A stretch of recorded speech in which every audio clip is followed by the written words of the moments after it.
વડોદરાનો અંશ શાહ 10 વર્ષનો નાનો પણ ઊંચા વિચારો ધરાવતો બાળક. તેણે તેની 4 વર્ષની બચત થયેલી રકમ સંપૂર્ણ રીતે ભારતીય સેના ફંડમાં અર્પણ કરવાનું વિચાર્યું.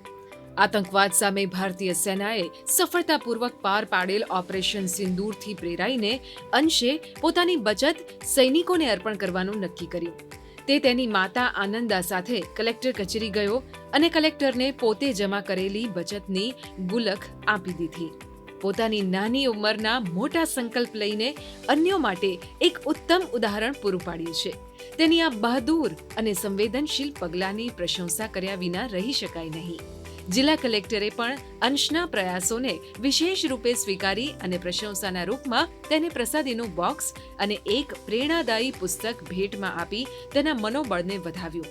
તેમજ અંશ શાહે આપેલી ગુલકની રકમ DSWROના અધિકારી રિટાયર્ડ લેફ્ટનન્ટ કર્નલ કમલપ્રીત સગ્ગીને સુપરત કરી હતી.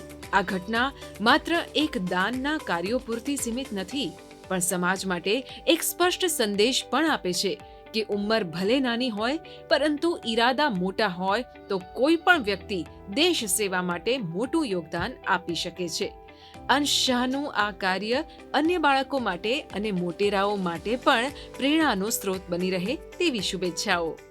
अभी फालगाम में हुआ था अटैक, तो फिर उसमें कई सारे सोल्जर की जान जा सकती जान गई भी हुई है. तो फिर मैंने सोचा कि अब उनके लिए थोड़ा डोनेशन में जितना अपने गुल्लक से दे सकता हूँ, अपनी सेविंग से दे सकता हूँ, उतना मैं दे देता हूँ. इसके लिए फिर मैंने अपना गुल्लक दे दिया. कलेक्टर साहब ने तो ऐसा बोला कि मैं आपका गुल्लक वहाँ तक पहुँचा दूँगा, आपने बहुत अच्छा काम किया है. और उन्होंने मुझे ये बुक दी थी गिफ्ट में. हमने अटैक किया वो ज़रूर सही था, क्योंकि पहले शुरू तो उन्होंने नहीं किया था, तो हमारा अटैक निश्चित था.